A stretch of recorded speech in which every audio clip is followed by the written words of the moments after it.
उत्तराखंड की शांतवादियों में कभी न मिटने वाला दर्द 20 नवंबर 2014 को जन्मा था और पिथौरागढ़ की एक नन्ही कशिश के साथ दरिंदगी ने न केवल परिवार की खुशियों को छीना बल्कि उत्तराखंड के समाज की अंतरात्मा को भी झकझोर दिया था।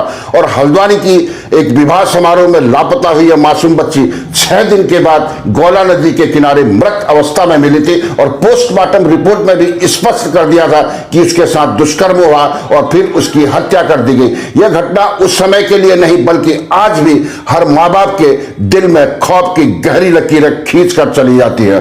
और हिंदुस्तान ग्लोबल टाइम से मैं अवतार सिंह बेस्ट रुद्रपुर से लाइव हूं। क्या था पूरा मामला आपको बताएंगे।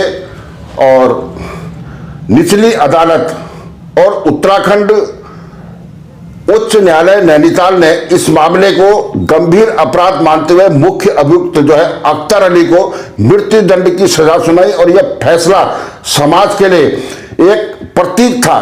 दरिंदों को बख्शा नहीं जाएगा, लेकिन हाल ही में जो है सर्वोच्च न्यायालय द्वारा अभियुक्तों को बरी करने का जो निर्णय न्याय व्यवस्था पर गहरे प्रश्न चिन्ह खड़ा करता है। क्या वर्षों से ये चली जांच और सुनवाई और फैसले सब व्यर्थ हो गए?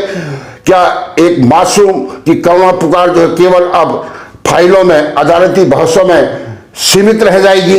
बहुत बड़ा सवाल है। उत्तराखंड राज्य में अब इस मामले में रिव्यू पिटीशन जो है दाखिल करने का उन्होंने निर्णय लिया है और यह कदम स्वागत योग्य है, लेकिन इसके साथ यह कटु सत्य भी है कि अगर पहले ही संवेदनशीलता और मजबूती से पैरवी की गई तो शायद यह न्याय की जो लड़ाई है इतनी कठिन न बनती।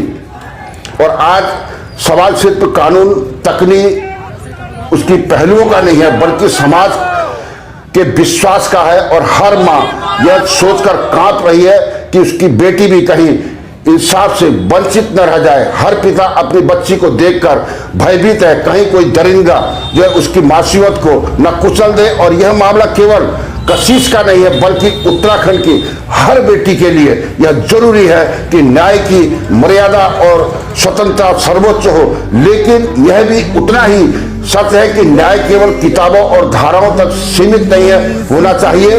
और समाज यह महसूस करने लगे कि कानून अपराधियों की सहायता नहीं बल्कि पीड़ित का शत्रु बना है और लोगों को विश्वास न डगमाए।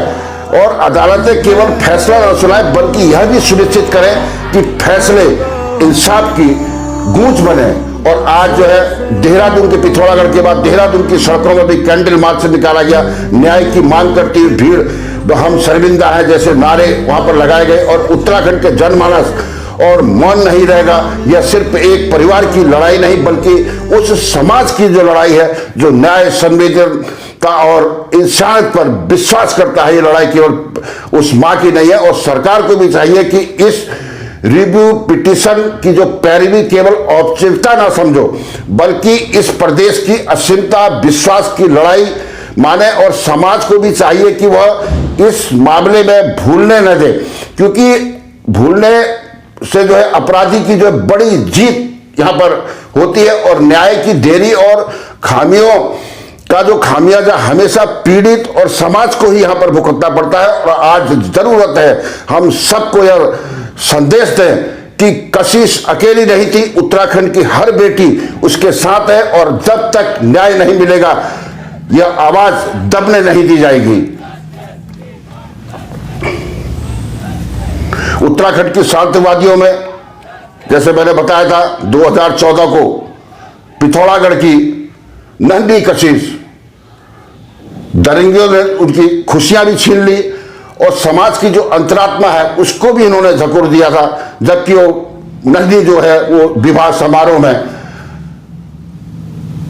अपने परिजनों के साथ वहां पर आई हुई थी। और पोस्टमार्टम रिपोर्ट में भी जब स्पष्ट कर दिया है कि उसके साथ दरिंदगी हुई थी, दरिंदगी के बाद हत्या हुई थी, तो सुप्रीम कोर्ट के द्वारा उनको 22 जज बरी कर देना ये कहीं ना कहीं से न्याय व्यवस्था पर प्रश्न चिन्ह भी लगाता है।